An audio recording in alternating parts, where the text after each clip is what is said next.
ഇന്ത്യയിലെ വിവിധ തരത്തിലുള്ള എയർപോർട്ടുകളെ കേന്ദ്രീകരിച്ചുകൊണ്ട് സൈബർ ആക്രമണങ്ങൾ നടക്കുകയാണ് എന്ന വാർത്തകൾ നമ്മൾ നേരത്തെയും കേട്ടിട്ടുണ്ട്. എന്നാൽ അത് വ്യാപിച്ചുകൊണ്ടിരിക്കുകയാണ്.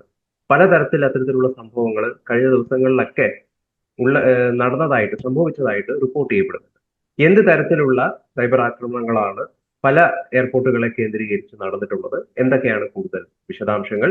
ഇത് സാഹചര്യത്തെ എത്രമാത്രം ഗുരുതരമായിട്ടാണ് സൃഷ്ടിച്ചിരിക്കുന്നത്? ഇന്ത്യയുടെ പല പ്രധാനപ്പെട്ട എയർപോർട്ടുകളിലും ഇലക്ട്രോണിക്സ് തടസ്സങ്ങളോ അഥവാ സൈബർ ആക്രമണങ്ങളോ ഒക്കെ നടക്കുന്നതായിട്ട് കഴിഞ്ഞ 2-3 ആഴ്ചകളായിട്ട് വാർത്തകൾ ഉണ്ടായിരുന്നു. പക്ഷെ പലപ്പോഴും ഔദ്യോഗികമായിട്ട് അതിന് സ്ഥിരീകരണം ഒന്നും ഉണ്ടായിരുന്നില്ല. നമ്മൾ തന്നെ ഡൽഹി ഇന്ദിരാഗാന്ധി അന്താരാഷ്ട്ര വിമാനത്താവളത്തിലെ സൈബർ ആക്രമണം അല്ലെങ്കിൽ അവിടെ ഉണ്ടായിട്ടുള്ള വിമാനങ്ങൾക്ക് ലാൻഡിങ്ങിൽ ഉണ്ടായ പ്രശ്നങ്ങളെ കുറിച്ചും അത് പാകിസ്ഥാനോ അല്ലെങ്കിൽ അതുപോലെ ചൈനയോ നടത്തുന്ന ഒരു ആക്രമണമാണോ എന്നുള്ള വിഷയം നമ്മൾ ചർച്ച ചെയ്തിരുന്നു. അപ്പോഴും നമുക്ക് ഔദ്യോഗികമായിട്ട് സ്ഥിരീകരണങ്ങളൊന്നും ഇല്ലായിരുന്നു. പക്ഷെ ഈ കഴിഞ്ഞ ദിവസം പാർലമെന്റിൽ കേന്ദ്ര വ്യോമയാന മന്ത്രി രാംമനോഹർ നായിഡു ഇത് സംബന്ധിച്ച് വളരെ കൃത്യമായ പ്രസ്താവന നടത്തി. അദ്ദേഹത്തിന്റെ പ്രസ്താവന പല ദേശീയ മാധ്യമങ്ങളിലും വന്നിരുന്നു. നമ്മുടെ മലയാളത്തിൽ എനിക്ക് തോന്നുന്നു മാതൃഭൂമി ഈ വാർത്ത പ്രസിദ്ധീകരിച്ചിരുന്നതായിട്ടാണ് ഞാൻ മനസ്സിലാക്കുന്നത്. അതനുസരിച്ച് ഇന്ത്യയുടെ 7 അന്താരാഷ്ട്ര വിമാനത്താവളങ്ങളിൽ സൈബർ ആക്രമണം ഉണ്ടായി എന്നുള്ളതാണ് മന്ത്രി പാർലമെന്റിൽ സമ്മതിച്ചത്. അപ്പോ പാർലമെന്റിൽ പറയുന്ന ഒരു കാര്യം നമുക്ക് അവിശ്വസിക്കേണ്ട കാര്യമില്ല. ഈ സംഭവം നടന്നു തന്നെയാണ്. ഇതിനെക്കുറിച്ച് വിശദീകരിച്ച മന്ത്രി പറഞ്ഞത് 7 എയർപോർട്ടുകൾ എന്നാണ്. അതിന്റെ പേരുകൾ കൃത്യമായിട്ട് പറഞ്ഞില്ല. പക്ഷെ എന്തായാലും ഇതില് ഇന്ദിരാഗാന്ധി ഇന്റർനാഷണൽ എയർപോർട്ടിന്റെ പേരെടുത്ത് തന്നെ പറഞ്ഞിട്ടുണ്ട്. അപ്പോ ആ എയർപോർട്ടിലെ 10ാം നമ്പർ റൺവേയില് ലാൻഡ് ചെയ്യുന്ന വിമാനങ്ങൾക്ക് ബുദ്ധിമുട്ടുണ്ടായി എന്ന് തന്നെ മന്ത്രി പറഞ്ഞിട്ടുണ്ട്. മറ്റേതൊക്കെ എയർപോർട്ടാണ് ഈ ആക്രമണം ഉണ്ടായതെന്ന് മന്ത്രി പാർലമെന്റിൽ പറഞ്ഞിട്ടില്ല, രേഖകളിൽ ഉണ്ടാവാം. അവിടെ ഞാൻ മനസ്സിലാക്കുന്നത് അതിനു മുമ്പ് മാധ്യമങ്ങളിൽ വന്ന വാർത്തകൾ വെച്ചിട്ട് നമ്മൾ പരിശോധിക്കുകയാണെങ്കിൽ ജമ്മു എയർപോർട്ട്, അമൃത്സർ എയർപോർട്ട് തുടങ്ങിയ അതിർത്തി പ്രദേശങ്ങളിലുള്ള എയർപോർട്ടുകളിലൊക്കെ തന്നെ ഈ ലാൻഡിങ്ങിൽ ബുദ്ധിമുട്ടുകൾ വിമാനങ്ങൾ നേരിട്ടിരുന്നു. മന്ത്രി വ്യക്തമായിട്ട് പറഞ്ഞിരിക്കുന്നത് ഇതൊരു സ്പൂഫിംഗ് അറ്റാക്ക് എന്നാണ്. അതായത് സ്പൂഫിംഗ് എന്ന് പറയുന്നത് GPS സ്പൂഫിംഗ് എന്നാണ് അദ്ദേഹം കൃത്യമായിട്ട് പറഞ്ഞത്. അതായത് ആ വിമാനത്തിന് ലാൻഡ് ചെയ്യാൻ സംബന്ധിച്ച് കൊടുക്കുന്ന സിഗ്നലുകൾ, ക്ലിയറൻസുകളിൽ സ്പൂഫിംഗ് അതിശക്തമായ നമ്മുടെ കൺട്രോൾ ടവറുകളിൽ നിന്നും കൊടുക്കുന്ന സിഗ്നലിനേക്കാൾ ശക്തമായ സിഗ്നലുകൾ, നിരവധി സിഗ്നലുകൾ പ്രവഹിപ്പിച്ച് വിമാനത്തിന്റെ റിസീവറുകൾക്ക് കൺഫ്യൂഷൻ ഉണ്ടാക്കുകയും, ഇപ്പോ റൺവേ ഇവിടെ ഒരു പ്രത്യേക സ്ഥാനത്താണ്, ഒരു പ്രത്യേക ഡിഗ്രിയിൽ ഉള്ള റൺവേ അവിടെയല്ല മറ്റൊരു സ്ഥാനത്താണെന്നുള്ള ഒരു പ്രതീതി വിമാനത്തിന്റെ സിസ്റ്റങ്ങൾക്ക് ജനിപ്പിക്കുകയും ചെയ്യുന്ന ഒരു രീതിയാണ് ഈ സ്പൂഫിംഗ് അറ്റാക്ക്. പലപ്പോഴും യുദ്ധങ്ങളിലൊക്കെ ഈ സ്പൂഫിംഗ് അറ്റാക്ക് നടത്താറുണ്ട്. ജാമിങ്, സ്പൂഫിംഗ് ഇപ്പോ ഇലക്ട്രോണിക് വാർഫെയറിന്റെ ഭാഗമായിട്ട് നിരന്തരം നടത്തുന്ന ആക്രമണങ്ങളാണ്. അപ്പോൾ ഇത്തരം ആക്രമണങ്ങളാണ് ഇന്ത്യയിലെ ഈ 7 എയർപോർട്ടുകൾക്ക് നേരെ നടന്നതെന്ന് മന്ത്രി വ്യക്തമാക്കി. പക്ഷെ അതേസമയം തന്നെ അദ്ദേഹം പറയുന്നത് ഇത് വിമാനങ്ങൾക്ക് ചെറിയ ബുദ്ധിമുട്ടുണ്ടാക്കിയെങ്കിലും ഇന്ത്യയുടെ വിമാനത്താവളങ്ങളിലെ സ്പൂഫിംഗ് പ്രതിരോധ സംവിധാനങ്ങൾ വളരെ വിജയകരമായിട്ട് ഇതിനെ അതിജീവിക്കുകയും വിമാനങ്ങൾക്ക് ഉണ്ടായ ബുദ്ധിമുട്ടുകൾക്ക് ഉടനടി തന്നെ പരിഹാരം കണ്ടെത്തുകയും ഈ സ്പൂഫിംഗ് സിഗ്നലുകളെ മുഴുവൻ തന്നെ അതായത് അതിന് പ്രസക്തി ഇല്ലാതാക്കി തീർക്കുകയും ചെയ്തു എന്നുള്ള വിവരമാണ് മന്ത്രി പാർലമെന്റിൽ കൊടുത്തത്. ഇന്ത്യയുടെ പ്രതിരോധ സംവിധാനങ്ങൾ ശത്രുവിന്റെ സ്പൂഫിംഗ് അറ്റാക്കുകളെ പ്രതിരോധിക്കാൻ പര്യാപ്തമാണ് എന്ന് ഈ സംഭവങ്ങൾ തെളിയിച്ചു എന്നും മന്ത്രി പറഞ്ഞു. അങ്ങനെ പറയുമ്പോഴും ഒരുപാട് ചോദ്യങ്ങൾ അവിടെ അവശേഷിക്കുന്നു. ഈ സ്പൂഫിംഗ് അറ്റാക്ക് ആരാണ് നടത്തിയത്? ഇന്ത്യയുടെ ഒരു ശത്രു രാജ്യമാണ് അതോ ഏതെങ്കിലും ഭീകര സംഘടനകൾക്ക് ഇതിൽ പങ്കുണ്ടോ? ഇതിനൊന്നും കൃത്യമായൊരു മറുപടി മന്ത്രി പാർലമെന്റിൽ നൽകിയിട്ടില്ല. സാമാന്യ ജ്ഞാനം വെച്ച് നമ്മൾ ചിന്തിക്കുമ്പോൾ ഇതൊരു ഭീകര സംഘടനയ്ക്ക് നടത്താവുന്നതിനപ്പുറമുള്ള ഒരു ആക്രമണമാണ്.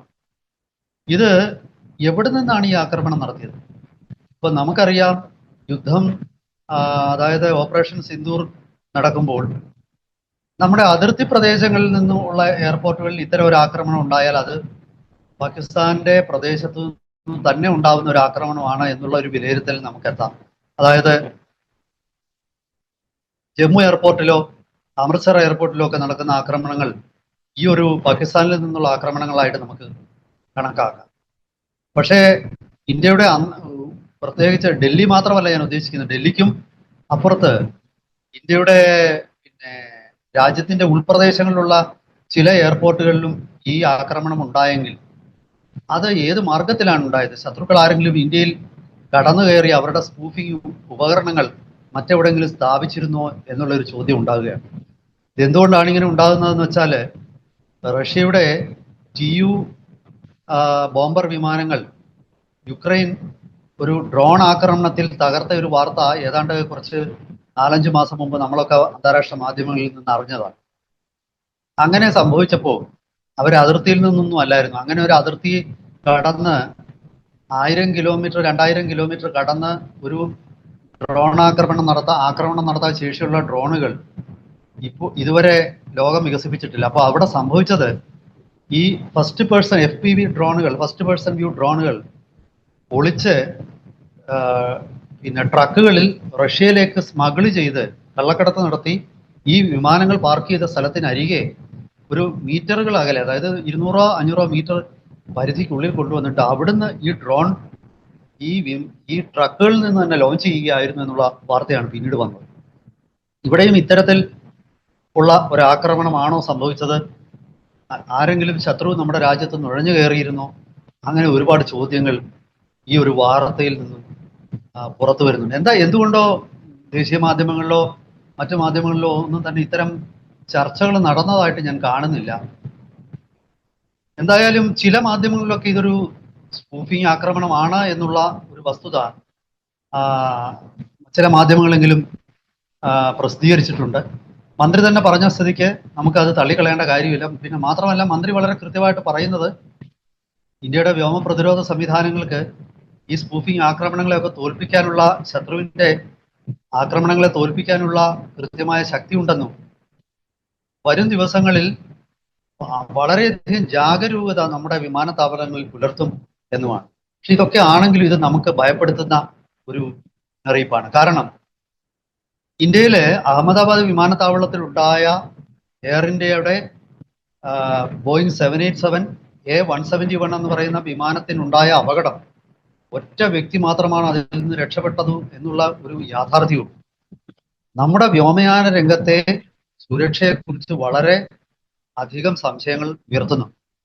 മാത്രവുമല്ല, നമ്മുടെ ഒരു തേജസ് വിമാനം ദുബായ് എയർ ഷോയ്ക്കിടയിൽ തകർന്നു വീണതും അതീവ ഗൗരവമുള്ള വിഷയം തന്നെയാണ്. അപ്പൊ അങ്ങനെയൊക്കെയുള്ള വിഷയങ്ങൾ നമ്മുടെ മുന്നിൽ നിൽക്കുമ്പോൾ നമുക്ക് ഈ സ്പൂഫിംഗ് അറ്റാക്ക് ഏത് ഭാഗത്തു നിന്നാണ് ഉണ്ടായത് എന്നുള്ളത് നമുക്ക് ഒരുപക്ഷെ കേന്ദ്ര സർക്കാർ തീർച്ചയായിട്ടും ഈ ഒരു വിഷയത്തിൽ കൃത്യമായ അന്വേഷണം നടത്തുന്നുണ്ട് എന്ന് തന്നെയാണ് ഞാൻ കരുതുന്നത്. കേന്ദ്ര സർക്കാരിന് ഇക്കാര്യത്തിൽ വളരെ കൃത്യമായ അറിവ് ലഭിച്ചിട്ടുണ്ടാകാം. പക്ഷേ സാധാരണ വിമാനയാത്രികനെ സംബന്ധിച്ച് ഇന്ന് വിമാനയാത്ര എന്ന് പറയുന്നത് വളരെ ചുരുക്കം ആൾക്കാരുടെ ഒന്നും കുത്തകയൊന്നുമല്ല. വളരെയധികം ആൾക്കാർ വിമാനയാത്ര നടത്തുന്നുണ്ട്. അപ്പോൾ നിരവധി ആൾക്കാരെ ബാധിക്കുന്ന ഒരു വിഷയമാണ്. ഈ വിഷയം തീർച്ചയായിട്ടും വലിയ ആശങ്കകൾ ഉയർത്തുന്ന വിഷയവുമാണ്. അതിനകത്തിൽ ഒട്ടും തന്നെ സംശയമില്ല. അങ്ങനെയുള്ള ഒരു സാഹചര്യത്തിൽ നമുക്ക് ഈ വിഷയം സംബന്ധിച്ച് ഒരുപാട് ആശങ്കകൾ അവശേഷിക്കുന്നു. എന്തായാലും ഭാരതത്തിന്റെ വ്യോമ പ്രതിരോധ സംവിധാനങ്ങൾ ഈ ഒരു ആക്രമണത്തെ വിജയകരമായിട്ട് തടുത്തു എന്നുള്ളത് നമുക്ക് ആശ്വാസകരമാണ്. പക്ഷേ ഈ GPS സ്പൂഫിംഗ് എന്ന് പറയുന്ന അതിശക്തമായ സിഗ്നലുകൾ വിട്ട് നമ്മുടെ വിമാനങ്ങളുടെ സംവിധാനങ്ങളെ തെറ്റിദ്ധരിപ്പിക്കാനുള്ള ശ്രമം നടന്നു എന്നത് അതീവ ഗുരുതരമായിട്ടുള്ള ഒരു വിഷയമാണ്. ഇത് എങ്ങനെയാണ് അവർ സാധിച്ചെടുത്തത്? ഇനി ഉപഗ്രഹം വഴിയാണ് ഇത് ചെയ്തതെങ്കിൽ നിശ്ചയമായിട്ടും പാകിസ്ഥാന്റെ പിടിയിൽ നിൽക്കുന്ന അല്ലത്. അത് ചെയ്യാനുള്ള കരുത്തുള്ള ഒരേ ഒരു ശത്രു ഇപ്പോഴും ഇന്ത്യക്കുള്ളത് ഒന്നുകിൽ അമേരിക്ക ആവാം, അതല്ലെങ്കിൽ ചൈന ആവാം. തൽക്കാലം അമേരിക്കയെ ഇക്കാര്യത്തിൽ സംശയിക്കാൻ സാധ്യത ഞാൻ കാണുന്നില്ല. ഇത് ചൈനയുടെ തന്നെ ഒരു കള്ളക്കളിയാണോ എന്ന് ഉള്ള രീതിയിൽ സംശയിക്കാനാണ് സാധ്യത. ഇനി മറ്റൊരു വിഷയം കൂടെ പറഞ്ഞിട്ട് ഞാൻ ഈ നമ്മുടെ ചർച്ച അവസാനിപ്പിക്കാം. സമയം അതിക്രമിച്ച് ഇരിക്കുകയാണ്. എന്തായാലും ശരി, എനിക്ക് തോന്നുന്നത് ഈ കഴിഞ്ഞ ദിവസങ്ങളിൽ ബോയിങ് 737 നാരോ ബോഡി ജെറ്റിന്റെ സോഫ്റ്റ്വെയർ അപ്ഗ്രേഡിങ് അവർ നടത്തിയിരുന്നു. ക്ഷമിക്കണം, എയർബസിൽ, ബോയിങ് അല്ല, എയർബസിൽ. അപ്പൊ ഈ എയർബസിന്റെ അപ്ഗ്രേഡിങ് നടത്തിയത് ഒരു സോളാർ റേഡിയേഷൻ കൊണ്ടാണ് എന്നുള്ളതാണ് കമ്പനി അന്താരാഷ്ട്ര തലത്തിൽ ഇറക്കിയ വാർത്താക്കുറിപ്പ്. പക്ഷേ സോഫ്റ്റ്വെയർ മേഖലയിലെ പല വിദഗ്ധരും ചില ചർച്ചകളിലെങ്കിലും പറയുന്നത് ഞാൻ ശ്രദ്ധിച്ചത്, അങ്ങനെ സോളാർ സ്റ്റോം ഉണ്ടായാൽ അല്ലെങ്കിൽ സോളാർ റേഡിയേഷൻ കൊണ്ട് പെട്ടെന്ന് തന്നെ ഡിഗ്രേഡ് ചെയ്യപ്പെടുന്ന ഒരു സോഫ്റ്റ്വെയർ സിസ്റ്റം അല്ല വിമാനങ്ങളിലുള്ളത്. കാരണം സോളാർ റേഡിയേഷൻ എന്ന് പറയുന്നത് ചരിത്രത്തിൽ ആദ്യമായിട്ട് ഇപ്പോഴും ഉണ്ടാകുന്ന ഒരു സംഭവമല്ല. പീരിയോഡിക്കലായിട്ട് കാലാകാലങ്ങളിലായിട്ട് സോളാർ റേഡിയേഷൻ നടന്നുകൊണ്ടിരിക്കുകയാണ്. അപ്പോൾ ഇത് മുൻകൂട്ടി കണ്ടു തന്നെയാണ് സോഫ്റ്റ്വെയറുകളെല്ലാം തന്നെ പ്രോഗ്രാം ചെയ്യുന്നത്. അപ്പോൾ അതുകൊണ്ടാണ് ഇതിങ്ങനെ ഒരു അപ്ഗ്രഡേഷൻ വേണ്ടി വന്നതെന്നുള്ളത് അവിശ്വസനീയമാണ്. ഇപ്പോൾ അന്താരാഷ്ട്ര തലത്തിൽ ബോയിങ്ങും എയർബസും തമ്മിൽ കടുത്ത മത്സരം നടക്കുകയാണ്. ഇതിനിടയിൽ ഒരു ഇൻഡസ്ട്രിയൽ വാർഫെയർ തന്നെ നടന്നിട്ടുണ്ടോ, അതായത് രണ്ട് വ്യവസായ സാമ്രാജ്യങ്ങൾ തമ്മിൽ നടത്തിയ യുദ്ധത്തിന്റെ ഒരു അനന്തരഫലമാണോ ഇത് എന്നുള്ള ഒരു സംശയമുള്ളതായിട്ട് ചില സോഫ്റ്റ്വെയർ വിദഗ്ധർ സംശയം ഉന്നയിച്ചിരുന്നു. മാത്രമല്ല അവർ പറയുന്നത് ഒരു വിമാനത്തിന് എപ്പോഴും ഒരു സിസ്റ്റം മാത്രമല്ല. കാരണം വിമാനങ്ങളെ സംബന്ധിച്ചിടത്തോളം യാത്രാ വിമാനങ്ങൾക്ക് എപ്പോഴും എഞ്ചിനുകൾ തൊട്ട് എല്ലാം തന്നെ സമാന്തര സംവിധാനങ്ങളുണ്ട്. ഒന്ന് പ്രവർത്തനരഹിതമായാൽ മറ്റൊന്നുടൻ തന്നെ അതിന്റെ ചുമതല ഏറ്റെടുക്കും. അതാണ് സമ്പൂർണ്ണ സുരക്ഷയ്ക്കുള്ള ഒരേ ഒരു നമ്മുടെ മുന്നിലെ പോംവഴി. അത് കാരണം ഈ ഒരു സംഭവം ശരിക്കും ഒരു വ്യവസായ യുദ്ധമോ വ്യാവസായിക സ്പൈയിങ്ങിന്റെ ഫലമായിട്ട് നടന്ന ഒരു ആക്രമണമോ ഒക്കെ ആയിക്കൂടുന്നില്ല എന്നുള്ള സൂചനകളാണ് പല വിദഗ്ധരും നൽകിയത്.